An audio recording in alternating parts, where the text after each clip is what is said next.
Well, hello there. My name is John Meyer. I had to pivot this week. My plan was, and still is, to talk about using pre-made loops in our productions. And I spent most of the day composing a song, only using phrases from the software Arcade by Output, and then I was going to tweak those sounds and manipulate them in order to make them unrecognizable from the original sample. However, I just now loaded everything into Premiere and I have 90 minutes of footage that I need to sort through. I'm gonna make that video in the future, but for now it's gonna have to be a part 2 to today's part 1. I'm gonna discuss my thoughts on whether or not we should be using loops in our productions in the first place. Before we get too far into this, I wanna clarify that when I say loops, I'm talking about pre-recorded musical phrases. Hold on for me.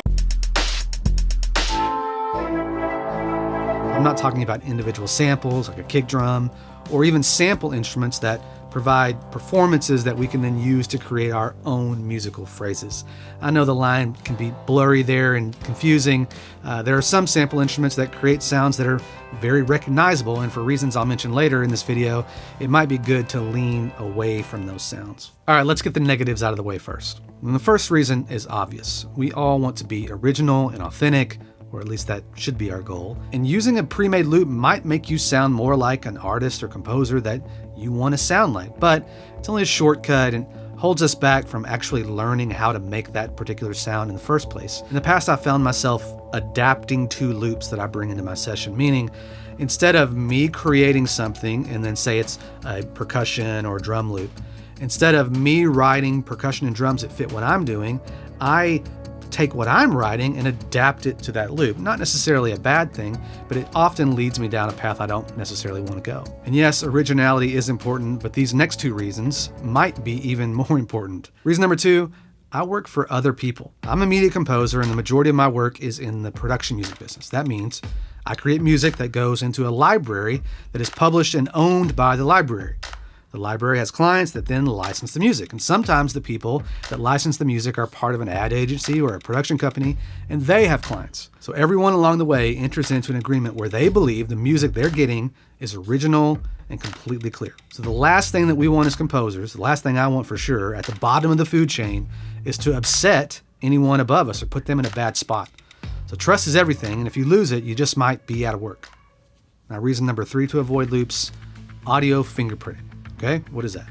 Well, a large portion of my income as a composer comes from performance royalties. And I could make an entire video about this, and maybe I will one day, but to simplify, I get paid, or I should get paid, whenever my music is broadcast on TV, or primetime, or Netflix, or whatever, even that's another video in itself as well. Those performances are tracked by my PRO, the Performance Rights Organization, mine is ASCAP, and I get paid quarterly for both international and domestic performances. So the technology exists to track every single time a piece of music is played anywhere in the world. Now, the PROs have been somewhat slow to adopt and use fingerprinting technology, but eventually there will be a shift from a reporting-based system, which is a mess, to some kind of digital tracking system. But let's say I get a huge placement on a super popular TV show. But in the middle of my track, I cut a few corners and I search up Splice for a bluegrass kazoo loop. The next quarter rolls around, or really more like the next 6 quarters roll around, and I open my statement and find nothing. Meanwhile, at the ASCAP offices, there's a file on somebody's computer that has my track flagged with 100,000 other songs that all have the exact same bluegrass kazoo fingerprint, and I never get paid.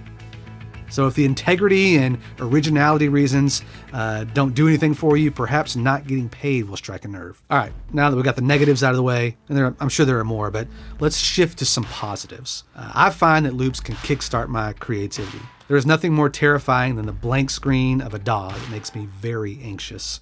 So sometimes I'll grab a loop and load it into the timeline just as a means of getting my brain working.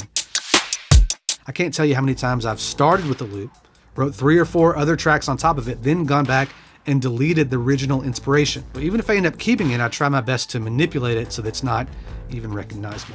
Number 2, research. I'm often tasked with writing in genres that I'm not familiar with, so this is probably more about having access to software like Arcade and Splice than it is actually using them, because you can go in and listen to individual parts and layers and get a better understanding of how the instruments work together, the type of chord progressions that are common, all that stuff. I couple months ago, I was working on some hip-hop Christmas tracks. It may come as a surprise to you, but that's not really in my wheelhouse. So I spent a lot of time in that software, Splice, and watching YouTube tutorials and all that, but just to try to understand and get in the head of people creating hip-hop music and Christmas music and trying to find a way to put those together. And I think it turned out pretty good.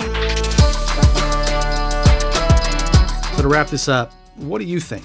Is it a hard no? It's never okay to use loops, and you should never even use sample libraries in your music as well? Or are you on the other side, hey, I paid for it, I can use it any way I want? Personally, like every other issue that seems to be happening in the world today, I'm sitting here in the middle looking at people on both sides of me, and I'm like, I don't know if that's right. I'm gonna get to work finishing the song and loop tweaking exercise I'd hoped to share with you today and try to cut it down to 45 minutes or so. But until then, I'd love to hear your thoughts, so let's start a conversation in the comments section, and I'll talk to you soon.